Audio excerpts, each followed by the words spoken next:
Eles falam que é Deus julgando o mundo.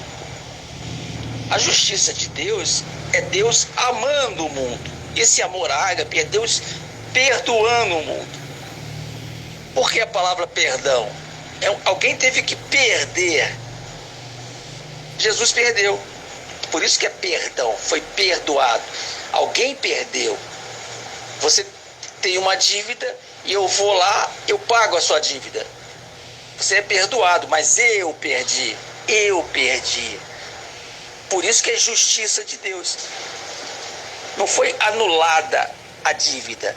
A dívida, uma coisa é você anular a dívida. Outra coisa é você pagar a dívida. Quando você paga a dívida, é justificação.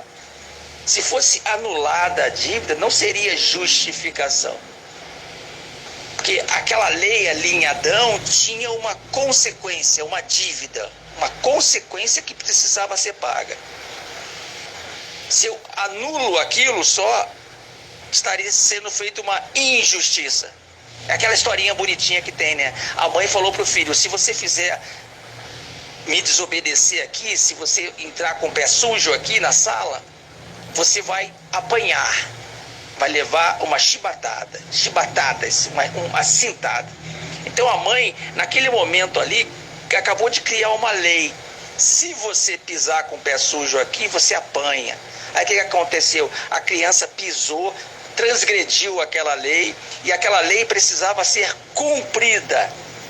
A mãe precisaria bater na criança para ser feito justiça. Se a mãe não batesse na criança, não seria feito justiça. Aí ela foi bater na criança, a criança chorou tanto que a mãe só teve um jeito para ser feito justiça. Porque se a mãe não bate na criança, seria uma injustiça. Aquela lei teria que ser cumprida. Como? Batendo na criança. Por quê? A criança desobedeceu a lei. Quando se desobedece a lei precisa ser cumprida. Aí o que a mãe fez a solução? Começou a bater nela própria.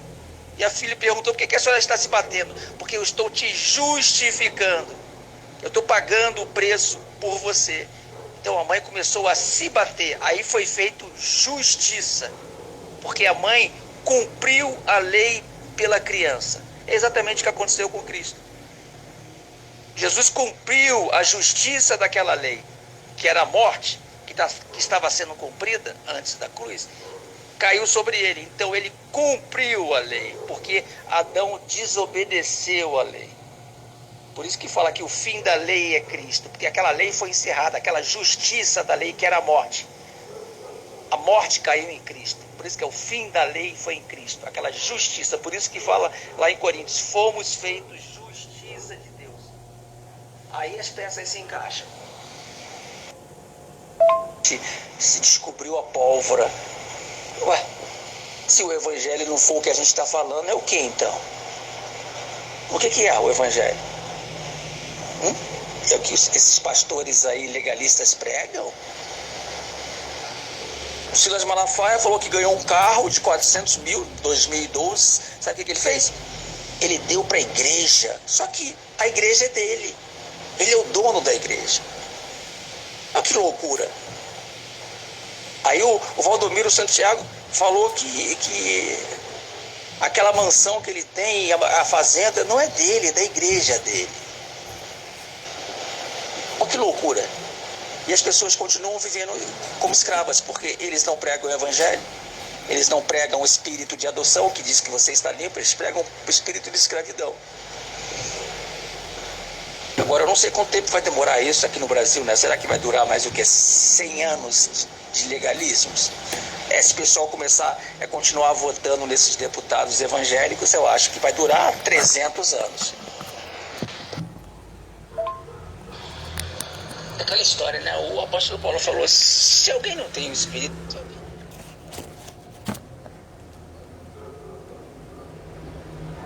estão proibindo Jesus. Agora vocês não receberam mais o espírito de escravidão para terem medo. Agora vocês receberam o espírito que não traz medo. Se alguém não tem o espírito que não traz medo, que não traz medo, o espírito que ele tem não é de Deus, esse tal espírito. É isso que ele está falando ali. Esse tal espírito E todo mundo, até os gracistas dizem, os legalistas dizem que são as pessoas não salvas. E os gracistas dizem que são as pessoas não eleitas. Mas Paulo não está falando das pessoas ali, ele está falando do entendimento das pessoas. Se você tem um entendimento de medo diante de Deus, você não tem o Espírito de Deus. E esse espírito de medo não é de Deus, porque o Espírito de Deus ele não traz medo, ele lança fora o medo. Um espírito lança fora o medo e o outro espírito traz medo. Aí o cara fala que você tem medo diante de Deus, eu tenho medo de morrer e ir para o inferno, minha família. Então, esse tal entendimento que você tem não é de Deus, é simples assim. Olha como que fica simples. Aí quando o cara vem com um viés, enviesado já do legalismo de salvo e não salvo, aí ele faz uma leitura ali que esse tal não é dele, a pessoa. Olha como tudo muda. Uma coisa é a pessoa, outra coisa é o entendimento da pessoa.